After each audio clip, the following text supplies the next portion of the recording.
Hanya mereka yang tetap lurus yang bisa selamat.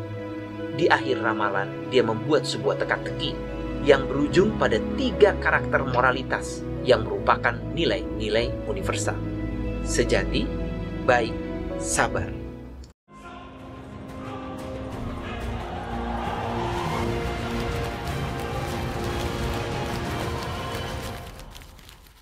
Salam Patriot, di Suara Patriot bersama Chandra Tua.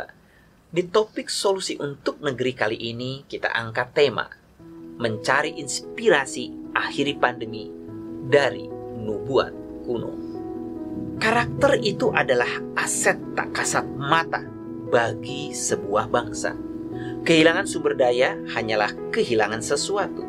Kehilangan pemimpin yang disegani hanyalah kehilangan seseorang. Tapi jika kehilangan karakter, maka sejatinya telah kehilangan segalanya. Dari sisi ini, pandemi yang melanda dunia adalah momen pilihan. Apakah musnah atau sintas? Ada yang spesial dari peringatan HUT ke-76 RI. Orang nomor 1 di negeri ini menggunakan pakaian adat suku Baduy di saat menyampaikan pidato kenegaraan pada 16 Agustus 2021.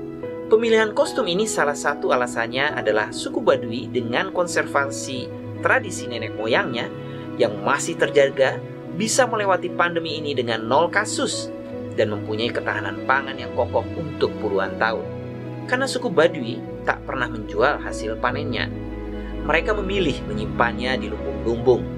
Mereka mempunyai tradisi kawalu, sebuah ritual tahunan yang sejatinya mirip lockdown, yang bertujuan untuk memurnikan masyarakat dan alam dari nafsu eksploitasi manusia yang tak terbatas.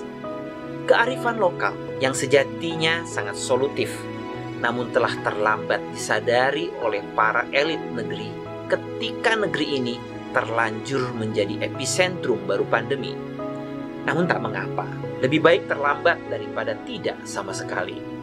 Walaupun harga dari keinsafan ini sudah sangat mahal, kasus positif menyentuh angka 4 jutaan dengan tingkat kematian tertinggi di dunia dan kerugian ekonomi yang sangat besar, yang mana pada April 2021 Menteri Keuangan Sri Mulyani menyebut angka 1.356 triliun rupiah.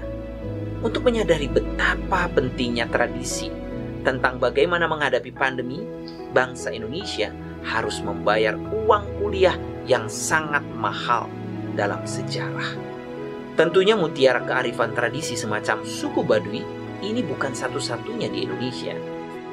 Ada banyak kebijaksanaan tradisional yang masih mengendap dalam serat-serat kuno dan nubuat kuno yang masih tak tersentuh di museum-museum.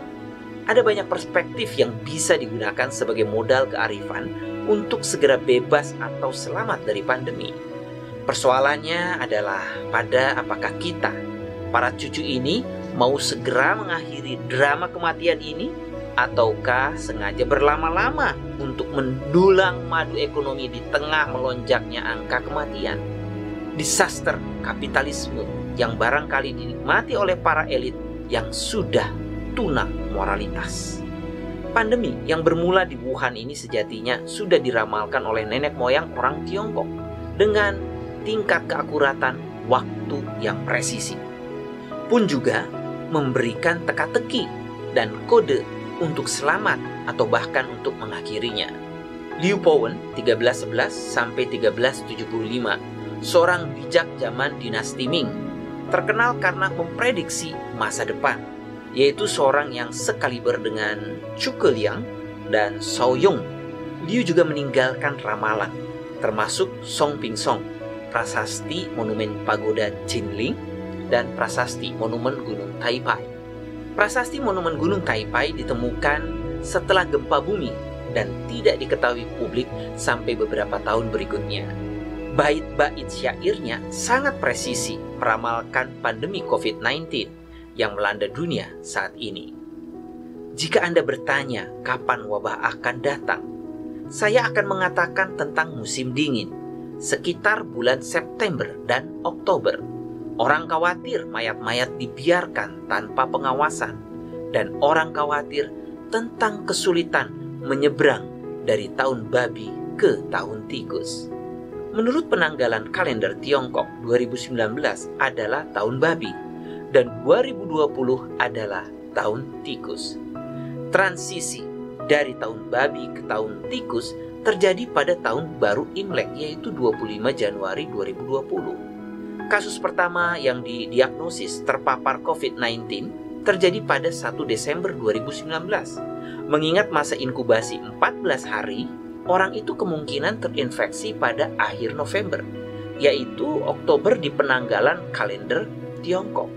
Meskipun terdapat banyak indikasi tentang adanya wabah baru, Pusat Pengendalian dan Pencegahan Penyakit Tiongkok tidak mengumumkan bahwa virus tersebut menyebar melalui penularan manusia ke manusia hingga 20 Januari 2020. Pada saat itu, penyakit tersebut sudah menyebar ke daerah lain, dan pandemi global bermula dari saat itu dan terus berlangsung sampai sekarang. Li Po Wen ternyata tidak hanya menguak tabir masa depan dengan ramalannya yang bisa memberikan efek menakut-nakuti atau selalu waspada. Beliau juga memberikan kata kunci bagaimana bisa selamat dari petaka ini. Hanya mereka yang tetap lurus yang bisa selamat. Di akhir ramalan, dia membuat sebuah teka-teki yang berujung pada 3 karakter moralitas yang merupakan nilai-nilai universal: sejati, baik, sabar. Ternyata pesan untuk kembali ke karakter moralitas yang tinggi ketika terjadi saat-saat krisis zaman Joyoboyo juga bisa ditemukan dalam nubuat Jawa yang terkenal, yaitu Jongko Joyoboyo. Prabu Joyoboyo sampai menyebut 3 kali kata kunci yang bisa dijadikan pegangan bagi para pemimpin atau rakyatnya ketika zaman krisis, zaman kala bendu, agar bisa selamat dan semuanya berlalu, yaitu kata Trisulaweda yang mengacu pada 3 karakter, yaitu benar, jejak, jujur. Bagi para pujangga dan nenek moyang, meyakini bahwa pandemi bukan hanya sekedar peristiwa krisis kesehatan, tapi sebagai penanda pada krisis moralitas atau karakter. Makanya solusi dari para pujangga kuno tidak jauh-jauh dari perbaikan moralitas dan kembali pada karakter yang agung. Semoga mencerahkan. Saya Chandra Tua, mohon undur diri.